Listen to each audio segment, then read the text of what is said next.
Welcome back to our show, Let's Talk Stocks. And again, we're coming to you from the Investments, the 19th in Regional Investments and Capital Markets Conference here at the Jamaica Pegasus Hotel. And joining me on the show right now are two gentlemen, Mr. Karl Burt and Mr. Adrian Thompson. And both are from Barrett Fianacial Group, LLC. And I tell you, Adrian is not very long ago headed a financial sector company here in Jamaica. So they are meeting up in the US and really making waves. And they're going to tell us about the mortgage business and opportunities for you right here in Jamaica to own property in the United States. Welcome, gentlemen. Thank you for having us. Karl, you want to start us off? Yes, thank you for having us. And again, just want to sincere thanks to Dr. Street Forest for seeing the opportunity and potential of this program and allowing us to come to speak to not only Jamaicans but the diaspora on a whole here and abroad. So first and foremost, I just want to take this time to also say that this program is for individuals that are looking to invest in the United States by purchasing investment property in the United States and having the ability to do that with very limited documentation and not having to prove income in order to do it. Great. And you say, how can you buy a property without proving income, right? That's the question. Yeah. But before you do that, I want to go over to Adrian. Adrian, so you've been here in Jamaica, you've been in the financial sector.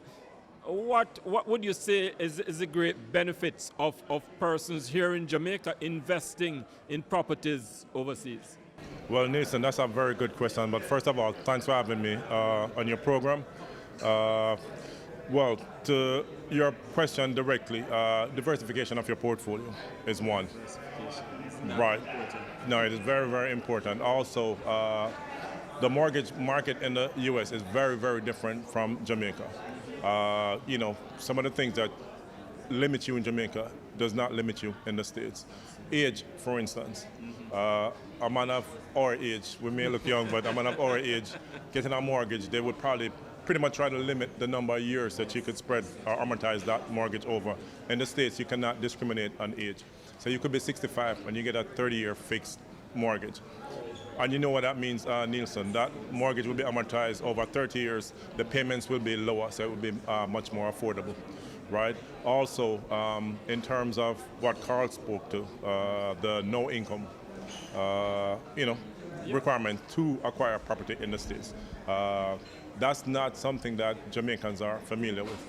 So I know I'm expecting the floodgates of questions to come to us for that. But simply, what we're looking at are investment properties. Yes. What the lenders look at is how the rent roll, what we call the rent roll, which is pretty much what that property can rent for. The average rent for properties like that in that area. And another difference with the market in the States is data. It's data driven. Yes. You can pretty much look at a property in an area and you can find out what those properties rent for. In Jamaica, you pretty much have to know somebody who owns a property and rent it. So we have more information in the States. So lenders are able to make risk assessments much easier, and therefore they are more liberal, more open with the terms and the criteria for qualification for a loan. For Jamaicans, I know if you've been on social media, we're talking about generational wealth, right? Stocks are good. Real estate is just another asset class that one needs to look at if you're talking about generational wealth. Properties generally go up in value. You pass it on from generation to generation. You can get into tax planning, all those stuff to deal with it. Especially if you start that mortgage early. Yeah, if you start that mortgage early. So by the time your kids get to the age where you're looking to pass down assets, that property could be fully paid for. That's passive income coming in directly. So it is very important for us Jamaicans to look at owning properties outside of the States. We haven't even delved into the foreign exchange earning.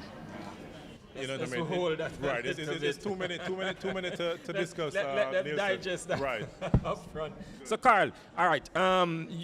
Before we went over to Adrian, you wanted to give us an answer to the question which is on everyone's mind, because we're not used to this thing. You can get mortgages without all the fanfare and the fuss and the, all the things, the requirements, all the roadblocks, the hurdles that you have to cross. Talk to me about that kind of situation and how it really works. Well, traditionally, whether you're talking about doing a mortgage in the States or you're talking about doing a mortgage in your home country, we're at the Jamaica Stock Exchange conference in Jamaica, but we're talking openly to the diaspora, the Caribbean community in particular. If you're buying a home, you have to leverage your finances. The lender wants to see your availability to repay the debt that they're loaning you, right? So providing that information is key when you're doing a regular loan. These loans are foreign national loans, so the lenders know that these people that are buying are not US based.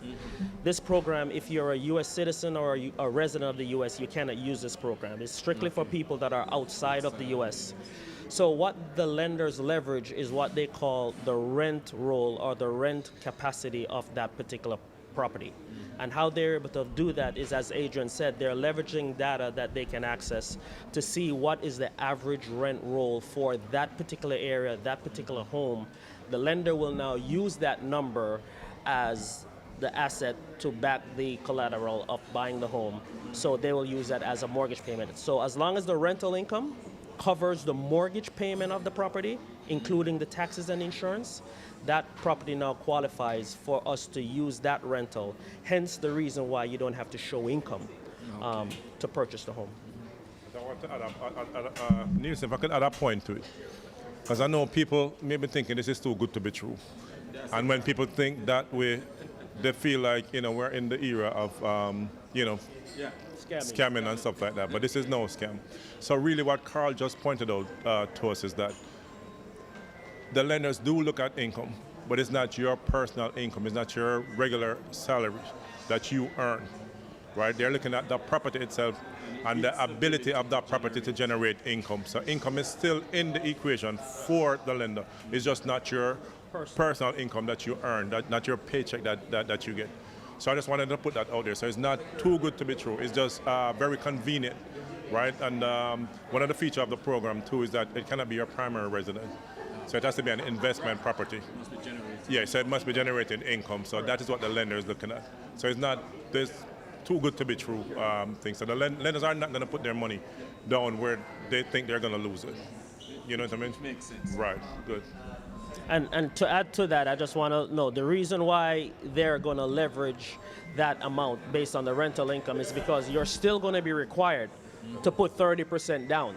So you have some skin in the game because you're putting 30% of the down payment. The lender will finance 70%, but you're putting down 30%, and then added to that is your closing cost. It is, but I mean, when you're talking about mortgages in the States, we have mortgages you can put as little as 3.5% down, 5% down. So when you tell someone 30%, they're like, oh wow, why that much? Because of how they're going to qualify the loan, All right. The other questions that I'm sure the viewers will want to ask, how is that so?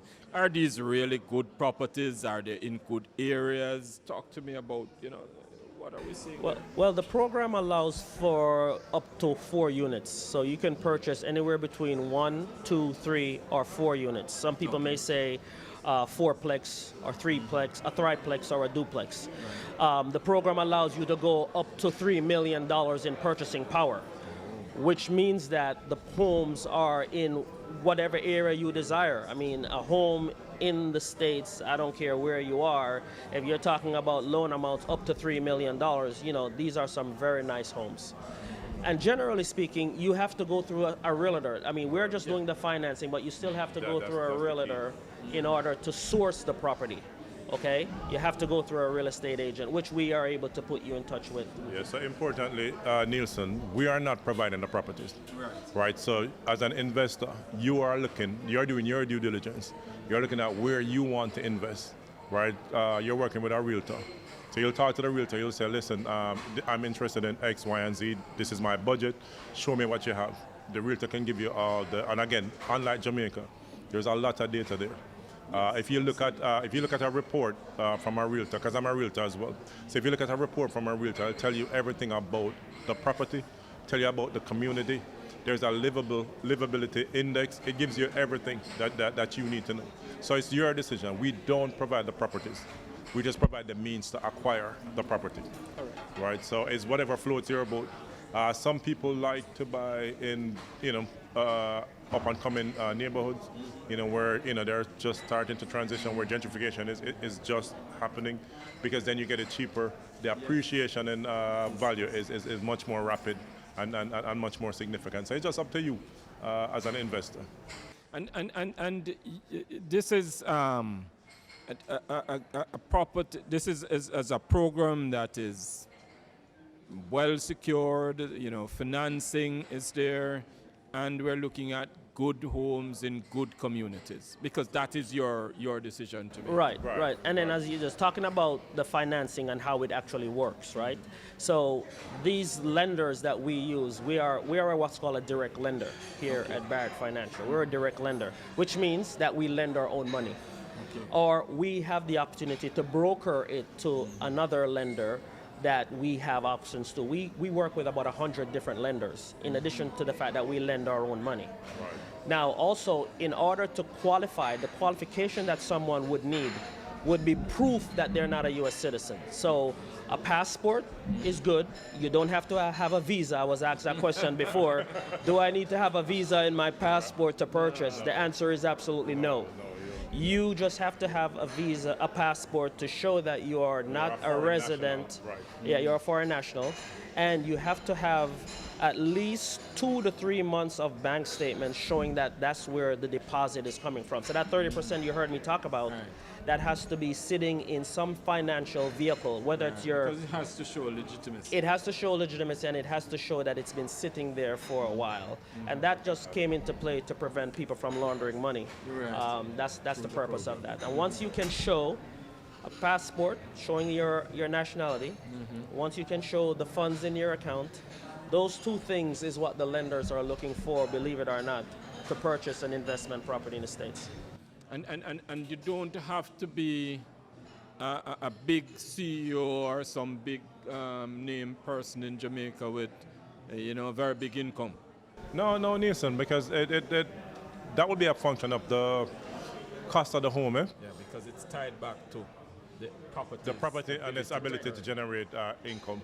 But just to touch back at Karl spoke about the 30% deposit. Again, I'm mindful of people's perceptions and stuff, so that money is not coming to us, right? In the States, I guess, just like Jamaica, depending on the states, you have closing attorneys, you have escrow agents, you have title companies. Those funds aren't coming to us, so we will never ever have your 30%. That will go to the closing people, right? And what they do is make sure that title is passed to you, the purchaser, before your funds get over there to the seller, and the same for the lender. So we're not here soliciting for any deposit to buy a home in the States, and that's very important, Neilson, just to get that out there.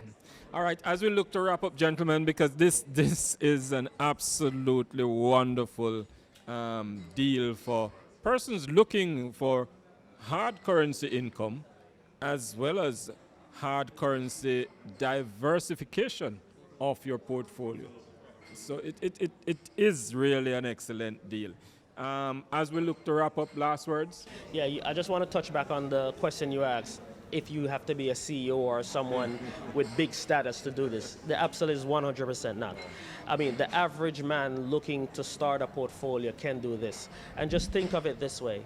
Whether you're buying a property here in Jamaica or you're buying a property overseas, the bottom line is you're trying to generate income. You're trying to create wealth. what bigger way to do that than to invest in a property where you can get rental income in foreign currency coming back to you in here in Jamaica that's tied to advancing the Jamaican economy as well. It's a win-win.